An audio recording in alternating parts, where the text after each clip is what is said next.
เจ้าสบายดีข้าพเจ้าชื่อสุนีหอมสวัสดิ์ประธานสหกรณ์ฝ้อยแคม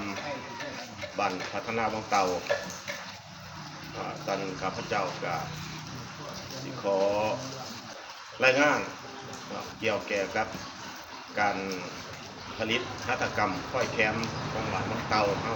บ้านพัฒนาบางเตาเป็นบ้านหนึ่งที่ขึ้นกับเมืองพ้นทองเฮากลุ่มชีลงย่าง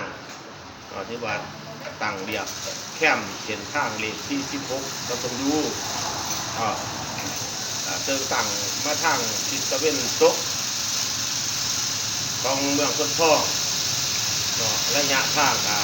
35 กิโลเมตรซึ่งมีด่านเข้าออกไปสะดวกสบาย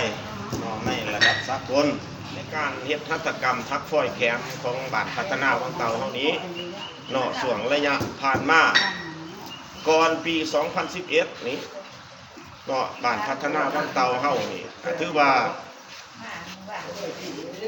ว่าเป็นภูมิปัญญาชาวบ้านของเฮานี่แหละในการผลิต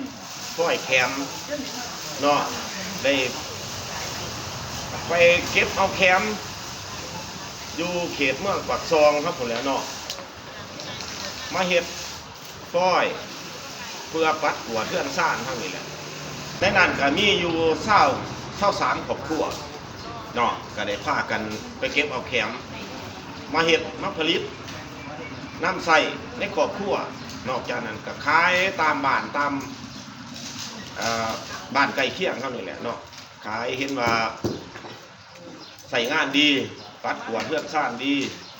ก็เป็นที่นิยมหลายขึ้นมากจังสั่นใน23 ครอบครัวนี้ก็เลยมีความคิดว่าไปเก็บเอาอีกในแต่ละปีครับมาผลิตเป็นสินค้าในเมื่อก่อนก็ผลิตบ่ได้หลายปานใดอาทิตย์นึงก็สิได้ประมาณ100 ก้านนี่แหละก็เอาไปขายตามบ้านตามตลาด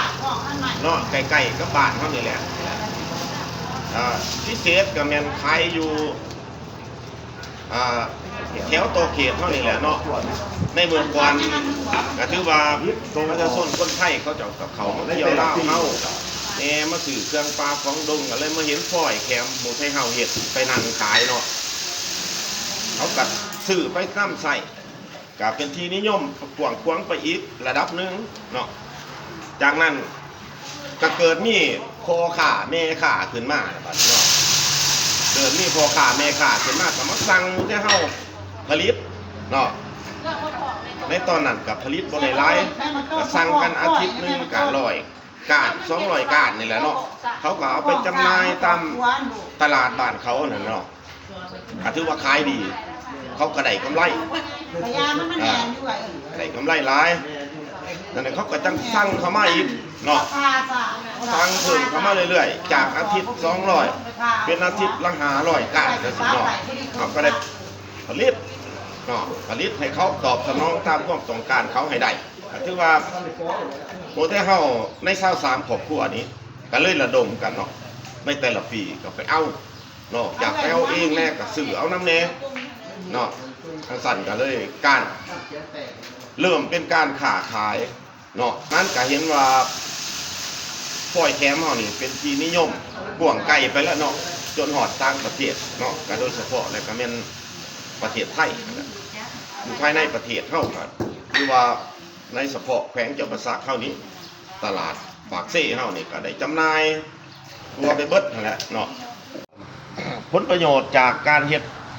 ผลิตฝ้อยแคมของเฮานี้อันนึงแหละหลักๆแหละแม่นเฮ็ดให้ลูกหลานภายในบ้านเฮานี่มีเวียกเฮ็ดงานทำแล้วบ่ได้ไปทำงานอยู่ต่างประเทศอันนั้นอันตัวหลักอันที่2มาก็คือชีวิตการเป็นอยู่ของประชาชนเฮาก็แตกต่างกันก็เมื่อก่อนหลายที่สุดเพราะว่าคือปัจจุบันนี่ก็เฮาเฮ็ดแคมนี่เฮ็ดฝ้อยนี่ผู้บ่เคยมีรถจักรขี่เดี๋ยวนี้ก็สะสมกำไรนี่ก็ซื้อรถจักรขี่ผู้เคยมีรถจักรแล้วก็ซื้อรถกระบะรถขนส่งนั่นแหละอันนี้แม่นผลสำเร็จในความเป็นมาผลงานทั้งหมดนะครับแนะนำคือหน้าดวงใจดุจรา ห้องประธานกลุ่มสหกรณ์บ้านเตาสภาเดินมาเป็นกลุ่มสหกรณ์บ้านคือความหมกหัวนี่คือถึงพวกเก่าหลายจากแต่ก่อนกับเฮ็ดหน่อยเนาะจากมาปัจจุบันนี้อะไรเป็นไงเราถือว่าภาคภูมิใจที่ได้เฮ็ดอาชีพนี้ต่อไปก็สิพัฒนาจากน้อยกันนี่เป็นใหญ่ถึงพวกเก่าจากขยายจากสมาชิกเขาเคยจำ200มันเป็น300ไป